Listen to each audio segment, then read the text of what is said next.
자, 내일은 어떤 종목과 그리고 업종에 관심을 가져야 하는지 알아보는 시간입니다. 하나투자증권 송파지점 이동현 과장과 함께하도록 하겠습니다. 안녕하세요. 안녕하세요. 네, 첫 번째 관심 종목으로 인프라웨어 가지고 나오셨습니다. 인프라웨어 어제 10% 빠졌고요. 오늘 13% 급등했습니다. 낙폭을 모두 메우고 오히려 상승하는 모습을 나타냈는데 회사 소개 함께 일단 이건 나중에 생각을 해보고요. 선정 이유부터 좀 부탁드립니다. 최근 시장이 급락하면서 역시 종목의 옥석 가리기가 가장 필요한 시점이 아닌가라고 생각이 됩니다. 급락 이후에 강한 반등이 나오는 종목 위주로 접근하는 전략이 가장 중요한 부분이라고 볼 수가 있겠고요.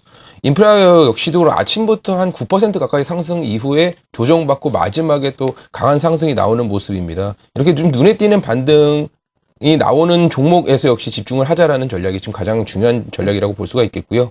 실적이나 업황 모두 상당히 좀 유리한 환경이 지속되고 있는 종목이고 시장의 안정시 역시 주가 흐름도 재차 기존처럼 우상향 흐름 지속적으로 좀 이어갈 수 있는 회사라고 볼 수가 있겠습니다. 회사 내용 좀 소개를 말씀을 드리자면 기존의 인터넷 소프트웨어 사업이 이제 주 사업이었던 회사인데 2009년부터 모바일 오피스 사업으로 빠른 전환에 성공한 회사입니다. 삼성전자 휴대폰 사용자라면 누구든지 알 수 있겠는 회사입니다. 그러니까 삼성전자 휴대폰의 어플을 보게 되면 폴라리스 오피스라는 어플을 볼 수가 있겠는데 그 어플을 이제 기본 탑재되어 있는 어플이 바로 이 인프라웨어에서 만드는 모바일 오피스라고 보시면 좋을 것 같고요.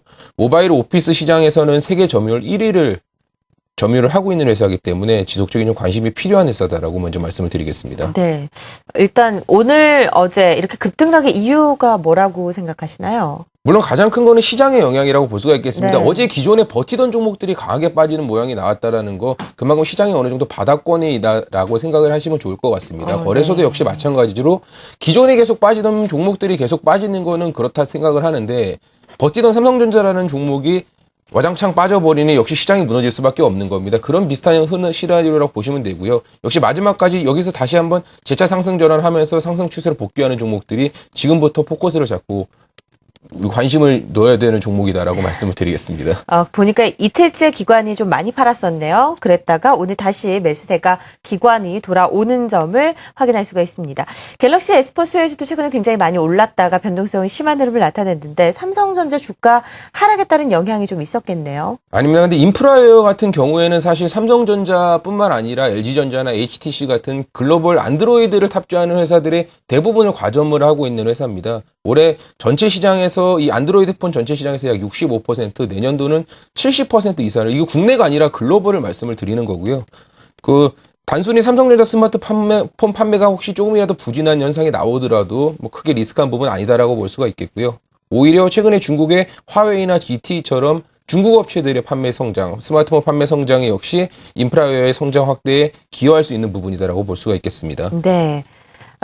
삼성전자 주가 하락에 따른 영향에 대해서 일단 얘기를 했는데요. 모바일 오피스의 선도 업체다 보니까 주가 반등도 그만큼 만약에 나오게 된다면 크게 나올 것으로 예상이 되는데 목표가와 함께 투자 포인트 짚어주시죠. 그렇습니다. 중요한 거는 이제 삼성전자 주가가 아니라 이 모바일 오피스 시장이 구조적인 성장이 가장 중요한 부분이라고 볼 수가 있겠습니다. 그래서 구조적인 성장이라는 부분이 이제 어떻게 말씀을 드려야 되냐면 기존에는 윈도우 체제하에서 MS 오피스, 저희 뭐 엑셀이나 뭐 워드 다들 뭐 잘 알고 계시겠지만 MS 오피스가 역시 독점하던 시장이었죠. 이제 그런 부분이 과거와 다르게 PC나 노트북이 점차 태블릿 PC라든가 아니면 스마트폰으로 그 비중이 조금씩 넘어가는 과정에서 이 인프라웨어가 그 기존의 폴라리스 오피스를 통해서 MS 오피스의 대체 시장을 빠르게 점유하고 있다라는 볼 수가 있겠고요. 역시 그런 가장 큰 수혜가 바로 이 인프라웨어라고 볼 수가 있겠습니다. 그러니까 스마트폰이라는 하드웨어가 과거에 이제 가파르게 성장을 했다면 하드웨어 이후에는 역시 소프트웨어의 성장이 주가에도 좋은 영향을 미칠 가능성이 높기 때문에 향후에 좀 가장 좀 주목해야 되는 종목 중에 하나가 아닌가라고 말씀을 드리겠고요. 마지막으로 좀 목표가 말씀을 드리겠습니다. 네. 그러니까 말씀드린 종목 업황이나 시점 모두 괜찮고 자회사들도 굉장히 좀 요즘 좋아지고 있습니다. 그러니까 카카오톡 게임으로 미니모터 레이싱이라는 게임으로 4월 달에 좀 어느 정도 좋은 흐름을 보였던 이 셀바스라는 자회사도 좀 가지고 있고요. 자회사들도 좀 최근에 좀 분위기가 좋아지고 있기 때문에 계속 지속적으로 상승 추세 이어갈 것으로 생각이 되고 전 고점 부근의 목표 주가는 일단 단기적으로는 16,000원을 말씀을 드리도록 하겠습니다. 네, 첫 번째 종목 인프라웨어 목표가 16,000원을 제시했습니다. 두 번째 종목은 셀바이오텍인데요. 이 시간에 한번 다뤘던 그런 종목입니다. 회사 소개와 함께 투자 포인트 짚어주시죠. 회사는 듀오락으로 잘 알려진 프로바이오틱스 유산균 전분 생산 바이오 기업입니다. 됩니다. 좀 어렵네요. 네. 최근에 급락장에서 주가가 어느 정도 조정을 크게 안 받고 계속 기관이 순매수하는 모습을 보여주다가 금일 좀 강하게 빠지는 모습을 보여줬습니다. 뭐 이유를 찾아봤더니 일동제약에서 4중 코팅 유산균 특허를 취득했다라는 뉴스가 나왔습니다. 사실 크게 의미는 없는 것 같고요. 그러니까 셀바이오텍의 유산균 2중 코팅 기술의 독점적인 기술에 어느 정도 영향이 있지 않을까라는 불안감을 좀 조성하는 것 같은데 예. 사실적으로 그 부분이 단기적으로 이 회사의 실적에 영향을 주거나 이런 부분 제가 보기에는 거의 의미 없다라고 생각이 됩니다. 그러니까 단기적으로 그만큼 시장이 좀 약하다라고 보시는 게 맞는 것 같고요. 기존의 이제 OEM 매출보다 자사 브랜드 매출이 지속적으로 좀 증가하고 있는 거 역시 긍정적이고 이번 달에 제3공장 완공하면은 연말까지 캐파 한 2배 정도 증설될 것으로 보입니다.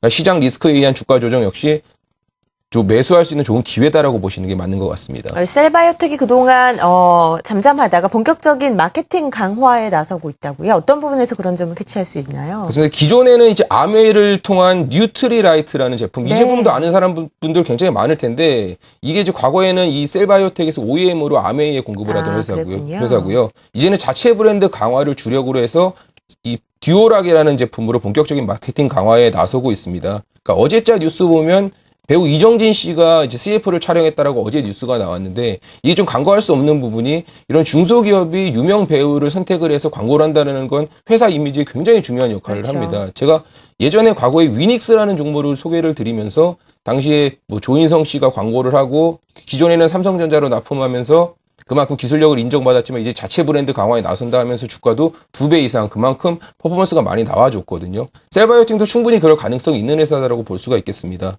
또한 이제 올해 규모 캐파도 역시 기존 지금 300억에서 6월달 완공되면 연말에 600억까지 캐파 증설되면서 그로 인해서 뭐 성장성 역시도 부각이 될 수가 있겠고 라인 역시도 이제 자동화 라인으로 교체가 되면 그만큼 생산 효율도 올라갈 수 있는 회사입니다. 경영 자체도 무차익 경영을 하고 있는 회사이기 때문에 좀 안정적인 역시 성장이 가능한 회사 이 셀바이오텍도 좀 지속적인 관심주라고 볼 수가 있겠습니다. 앞서서 캐파를 증설하고 있다라고 말씀을 드렸는데 공장이 완공이 되고 있나 봐요. 어느 정도로 진행되고 있습니까? 6월 지금 현재 3공장은 거의 완공된 걸로 네. 알고 있고요. 본격적으로 그 완공된 시점에서 제품이 나오기까지는 시간은 좀 걸릴 것 같습니다. 8월 이후 본격적으로 나오면 연말에 약 2배 정도 캐파가 증설될 것으로 보이고요. 크게 무조건 내년 쪽 좀 길게 보게 된다면 거기서 또 2배의 증설도 예정이 되어 있습니다. 그만큼 좀 빠르게 성장할 수 있는 회사라고 먼저 말씀을 드릴 수가 있겠습니다. 네, 마지막으로 이 셀바이오텍 목표가 설정해 주시기 바랍니다. 현재 시가총액이 약 1,500억이 조금 안 되는 수준입니다. 1분기 영업이익이 22억 원을 기록을 했고요. 연간으로 약 80억 수준의 영업이익을 기대를 하고 있습니다. 올해 실적으로 본다면 퍼가 20배가 좀 안 되는 상황이니까 뭐 그렇게 싸다라고 생각을 할 수는 없는 회사지만 7년 연속 지금 계속적으로 실적이 사상 최대 실적을 이어가고 있는 회사고 또한 무차익 경영을 하고 있다는 것도 굉장히 강점이 될 수 있는 부분입니다. 또한 캐파 증설도 앞두고 있는 상황이기 때문에 현재 주가의 부담보다는 중장기 성장성을 보고 들어가자는 마지막 말씀을 드리고요. 목표가는 2만 원을 제시를 하도록 하겠습니다. 네, 하나투자증권 송파지점 이동현 과장과 함께 오늘 두 종목 인프라웨어, 셀바이오텍에 대해서 자세하게 살펴봤습니다. 말씀 고맙습니다. 감사합니다.